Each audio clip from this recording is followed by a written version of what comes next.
Y en primer lugar vamos a compartir qué sucedió con las bolsas. En esta jornada de jueves vamos a ver en América, en el continente americano, lo que pasó en Brasil con el Bovespa, que cayó en este caso un 0,44%, el IPC en México 1,15% abajo. En el caso del Merval de Argentina, hoy terminó cayendo un 0,2%, si lo medimos en dólar financiero, una pequeña suba del Merval. El IPSA en Chile, el principal índice de la Bolsa de Santiago, la caída fue del 0,60%. Nos vamos a Perú, el Lima Hydra cayó también 0,46%, en Colombia el Colcap 0,50% abajo. Mientras que en Venezuela el IBC de Caracas subió un 2,96%. Ya en los Estados Unidos, el Dow Jones terminó cerrando en terreno neutro en sus operaciones. El Nasdaq 0,28% arriba. Seguimos en Wall Street para compartir el Standard & Poor's 500, que cerró con una baja del 0,04%. Vamos a Europa. Vamos. Y los principales índices bursátiles en el viejo continente. El IBEX 35 de España cayó 0,25 y el principal índice de la Bolsa de Londres en Inglaterra cayó un 0,54%, donde absorbió el dato de la inflación que les contábamos en el día de ayer. En Alemania el DAX 40 cayó también 0,51% y en Francia el K40 0,58% abajo. En Italia el MIB, el índice de la Bolsa de Milán, cayó también 0,73%, mientras que hubo caída en el SMI suizo 0,89%. Para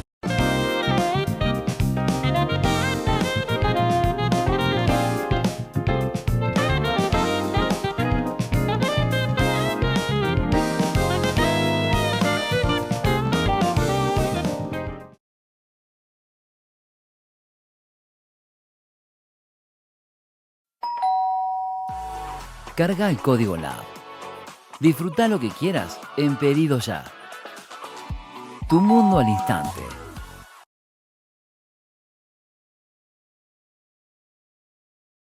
Cayó 0,22%, comportamiento mixto porque el China A50 en este caso cerró en alza un 0,09%. nos vamos a quedar en China. Sí. Porque, ¿qué sucedió en las últimas horas? Se habló de las compañías del gigante asiático en el continente europeo, ¿no? Y de la inversión, sobre todo teniendo en cuenta y la comparativa vinculada a su inversión si tomamos los datos y los porcentajes de 2016. Es muy importante la diferencia, el crecimiento, 47% más de inversión de empresas chinas en Europa, lo que significa, traído a dinero, a monto de euros, 10.000 millones de euros. Sí, es significativo el crecimiento y también teniendo en cuenta el contexto, ¿no? Estamos hablando de un marco de guerra arancelaria que todavía continúa, si bien la situación parece estar mucho más calma tras el acuerdo alcanzado con los Estados Unidos. Recordemos que China en un primer momento tuvo la intención, e incluso la Unión Europea también, de acercarse mucho más, de acercar las partes para poder hacer frente a estos aranceles que proponía y que propone Donald Trump. Bueno, esta inversión china en Europa, que aumentó en un año casi el 50%, que es muy significativo, implica no solo la inversión directa, sino incluso la adquisición o la fusión de empresas chinas con empresas europeas. Y eso también marca la agenda de expansión del gigante asiático y sus empresas en distintas partes del mundo. Puntualmente estamos refiriéndonos a Europa. Ayer lo adelantábamos, le contábamos incluso detalles de lo que ha sido la letra chica del acuerdo comercial entre los Estados Unidos y México en materia de exportaciones en el sector automotriz. Se refirió a ello la presidente Claudia Sheinbaum, hablamos de la presidenta de México. Sí, exacto, porque mantuvo una comunicación telefónica, la cual hoy en sus famosas mañaneras, estas conferencias de prensa que brinda todas las mañanas allí en México, dijo que fue muy buena la comunicación que sostuvo con su par norteamericano y que viene sosteniendo ya hace bastante, podríamos decir desde que asumió Donald Trump, ¿no? Que en un primer momento, bueno, se había vislumbrado cierta tensión entre ambos mandatarios y luego la cosa parece haber quedado completamente descartada. Estamos hablando y vamos a poner el foco en lo que sucedió hoy, en lo que comunicó Claudia Sheinbaum, incluso con su ministro de Economía, porque dijo que estuvieron hablando sobre la cuestión del acero y del aluminio. Exactamente, después de que tuviera Estados Unidos esa gestualidad en relación, muy celebrada por cierto, sí, por no solo Claudia Sheinbaum, sino también los funcionarios de su gobierno, sí, sí, que adjudicaron esas decisiones del gobierno norteamericano puntualmente al diálogo. Exacto. Al diálogo que mantienen constante, permanente, muy fluido. Cierto es decirle, y habrá que reconocerle a la Presidenta de México, que nunca se puso muy nerviosa, al menos públicamente, cuando Trump avanzó en sus primeros días de gobierno en sanciones a México, en críticas sobre la situación fronteriza y sobre todo la incorporación, el ingreso de fentanilo vía México. Siempre mantuvo la calma, la firmeza la Presidenta mexicana, y evidentemente ha conseguido resultados o está consiguiendo resultados. Sí, sí, absolutamente, y ella incluso lo había manifestado en varias oportunidades y fue muy firme en su postura Claudia Sheinbaum, la Presidenta de México. Lo que también comunicó hoy en esta conferencia de prensa matutina es que no hablaron del TEMEC, del acuerdo comercial, del acuerdo de libre comercio que mantiene los Estados Unidos, México con Canadá. ¿Por qué motivo destacamos esto? Porque ese acuerdo expira el año que viene. Exacto. Y todavía no se sabe qué es lo que va a pasar. Bueno, lo que sí se sabe es cuánto cerró el dólar hoy en la Argentina. La cotización se mantiene calma, con pocas variantes, tanto para la suba como para la baja. Vamos a compartir el dólar oficial. Vamos a ver entonces cómo cerró el oficial aquí en nuestro país. 1.155 pesos. Registró una baja en su variación del 0,43%. Vamos a ver el dólar turista, que es el dólar oficial más la retención a cuenta del impuesto a las ganancias, en un día donde también el mercado argentino operó en función de lo que ha sido el anuncio del gobierno de Javier Milei sobre la posibilidad de la utilización de dólares, los famosos, entre comillas, dólares debajo del colchón, que por supuesto intentarán abundar la oferta de la divisa norteamericana, que eso va a tener impacto en su cotización. El dólar turista 1.501 pesos, 0,43% de baja también para este segmento del tipo de cambio. Vamos a compartir las reservas del Banco Central de la República Argentina en pantalla. Vamos. Aquí las observamos. Hay una pequeña retracción diaria, si ustedes notan, entre el martes, el miércoles y el jueves. Por supuesto están por encima de los 38.000 millones, hoy son 38.096 millones de dólares en el central. Vamos a verlo, la tasa de política monetaria aquí en nuestro país. La nominal anual y la efectiva anual, que se mantienen en el 29% y en el 33,63%. Otro de los índices que informa diariamente el Banco Central argentino es el índice UVA y el índice SER. Aquí los vemos en pantalla. El índice UVA 1475,59, el SER 584,83. Los bonos, compartimos ahora. El AL 30 en primer lugar, en dólares, 68 dólares con 2 centavos de dólar, registró en su variación un alza del 0,71%. Y la proyección de los bonos del Tesoro ajustados por inflación, como son el TX25 y el TX26, ambos cayeron. El TX25 cayó 0,41, el TX26 cayó 0,07. El primero de ellos 1.219, el segundo 1.436. ¿Compartimos lo que pasó en el Merval con la Bolsa de Buenos Aires? Vamos a las principales empresas que operan en la Bolsa de Buenos Aires. Ya veíamos el Global, que terminó en terreno negativo, comenzando por Celulosa Argentina, que cayó 6,91%, registró un alza Ledesma 2,43%. Alvar en alza 0,13%, en cambio el Banco Francés cayó 2,72%. Compartimos las acciones de Banco Macro sin cambios. Y en el caso de Bolsas y Mercados Argentinos, 2,02% en alza. Central Puerto y una suba del 2,24%, Sociedad Comercial del Plata 1,08% arriba. Sin cambios, Cresud y las acciones de Edenor registraron una suba del 0,24%. Veamos qué pasó con el Grupo Financiero Galicia, que hoy sus papeles en Buenos Aires cayeron 0,97%, IRSA y una caída del 1,39%. Loma Negra subió 2,31%, cayeron las acciones de Metrogas 2,39%. Pampa Energía y una caída del 1,18%, mientras que los papeles del Grupo Supervil subieron 1,36%. Las acciones de Telecom Argentina cayeron 3,97%, subieron las de Transportadora Gas del Norte 2,45%. Mientras que Transportadora Gas del Sur cayó 0,14%, Transener y una caída del 2,89%. Compartimos las acciones de Ternium Argentina, cayeron 0,59% y registró una suba. Banco de Valores 0,96%.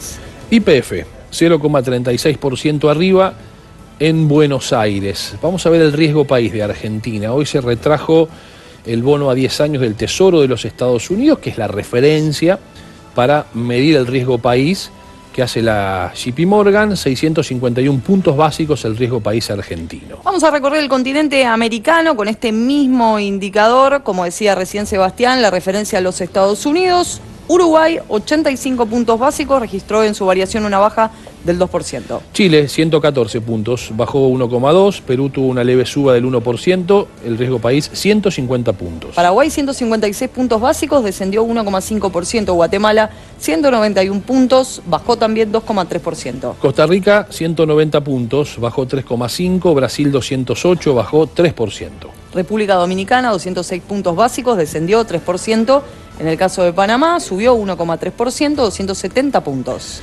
Vemos el riesgo país de México, que ha perforado la barrera de los 300 puntos básicos que venía teniendo en los últimos meses, 298 en la actualidad, bajó 1%. Nos vamos a Honduras, 347 puntos básicos, descendió 2,1%. Colombia, 342 puntos, bajó 2,2%. Vemos El Salvador y su riesgo país en 405 puntos básicos, significó una suba del 1%. Argentina, 651 puntos sin cambios. Ecuador, 1.009 puntos básicos, subió de esta manera 2,5%. En Bolivia, 2.044 puntos, descendió 2,2%. Venezuela, 16.099 puntos básicos, subió 3,3%. Vamos a Estados Unidos una vez más, volvemos a Wall Street. Veíamos recién las empresas argentinas en el Merval, ahora las vemos, muchas de ellas que operan en los Estados Unidos, y su cotización en el día de hoy, o su cambio de capitalización bursátil en función de las operaciones diarias. 2,5 cayó el banco francés, 2,3 subieron las acciones de Central Puerto. Las acciones de Cresut también subieron 0,5%, Despegar arriba 0,2%. Edenor en alza 0,3, también subieron los papeles del Grupo Financiero Galicia un 0,7%. Globant subió 2,6%, bajaron las acciones de IRSA 1%. Loma Negra en alza 2,5%, Mercado Libre arriba también 0,2%. Compartimos las acciones de Pampa Energía, que en este caso subieron 0,1%, también subieron las del Banco Superviel 1,7%. Telecom en baja operó hoy 4,2%, Transportadora Gas del Sur subió 0,3%. Tenaris cayó 1,5%, cayeron las acciones de Ternium 1%. Y cerramos con YPF, que también en el caso de sus acciones en Nueva York subieron. Allí en Estados Unidos la suba fue del 0,5%. Y un comportamiento mixto hemos observado, y lo vamos a ver ya mismo en pantalla, para las principales empresas tecnológicas que operan en Estados Unidos, comenzando por Disney, que subió 0,6%. Amazon subió 0,9%, los papeles de Microsoft también subieron 0,5%. En el caso de AT&T, una caída del 0,8%, Apple también cerró en baja 0,3%. Subieron las acciones de Meta 0,1%, en alza Nvidia 0,7%. Netflix con baja del 0,5%, en el caso de Google, que es una de las 7 magníficas, subió 1,3%. Zoom cayó 0,2%, subieron las acciones de Tesla 1,9%. Coinbase subió 5% y ahora les vamos a contar por qué cuando veamos el precio del Bitcoin, entre otras cosas. Y el banco digital Nubank subió 2,1%.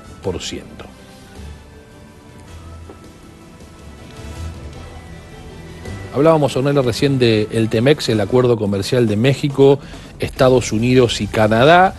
Las relaciones entre Estados Unidos y México da toda la sensación, por lo que venimos contando y además por las noticias que trascienden, que son bastante mejores que las relaciones entre Estados Unidos y Canadá, más allá de las gestualidades e incluso de lo que han dicho hoy los funcionarios del área de finanzas canadienses, luego de la reunión con Scott Bessent, el secretario del Tesoro de los Estados Unidos. Sí, porque hoy se celebró esa reunión, como vos decís, Sebastián, allí propiamente, en Canadá, y fue, según calificaron, positiva si la comparan con el encuentro que llevaron adelante los ministros de finanzas del grupo que forman parte del G7 en marzo, porque se había realizado un encuentro similar, en donde acercaron posiciones, sobre todo los líderes que forman parte del G7, pero claro, parece que la tensión con Canadá todavía continúa. Sí, es cierto que desde Canadá dicen algo con mucha lógica. Estados Unidos es nuestro principal cliente, es el país al que más le compramos, incluso le compramos mucho más que a China, y tiene por supuesto lógica, como decíamos, que haya conversaciones, que haya negociaciones, que pueda haber momentos de tensión como las que hemos observado. Cierto es también que el presidente Trump recibió al flamante primer ministro canadiense después que ganó las elecciones. Fue una buena charla, según argumentaron y comunicaron ambos países, pero las negociaciones siguen en marcha, sobre todo porque ya sabemos la postura de los Estados Unidos en cuanto a generar mayores réditos de su balanza comercial, tanto con México como con la propia Canadá. Sí, incluso cuando hizo esa comparación, ¿no?, que vos estás mencionando con China, también mencionó Japón, también mencionó a Reino Unido. Recordemos que con Reino Unido Estados Unidos ya logró un acuerdo, incluso es con el primero que logró este entendimiento. Y nosotros estamos hablando de Japón. Yo recién nombré a Japón. Y parece que las conversaciones ahí sí están estancadas en cuanto a la situación comercial, ¿no?, y los aranceles. Porque habló el ministro de Finanzas de Japón, de apellido Kato, y ha argumentado como crítica, además, y esto de alguna forma también marca el pulso de las relaciones, porque sabemos que la lógica de Japón no es históricamente, no es elevar demasiado el tono en sus expresiones. Sin embargo, el ministro de Finanzas, Kato, ha criticado a los Estados Unidos en lo que considera la utilización de los aranceles en materia de geopolítica y lo que eso está implicando en el comercio internacional. Sin lugar a dudas, la explicación es que el acuerdo por ahora asoma difuso entre Estados Unidos y Japón, cuando en un momento se creía que Japón iba a ser uno de los primeros países que cerraría el entendimiento con Estados Unidos. Sí, Japón, se había hablado de India también. Con India la situación parece ser completamente distinta. Recordemos que Scott Bessent, el secretario del Tesoro de los Estados Unidos, hace algunos días nada más, lanzó una advertencia para Japón. Dijo, nosotros nos vamos a sentar a negociar con quienes quieran negociar de buena fe.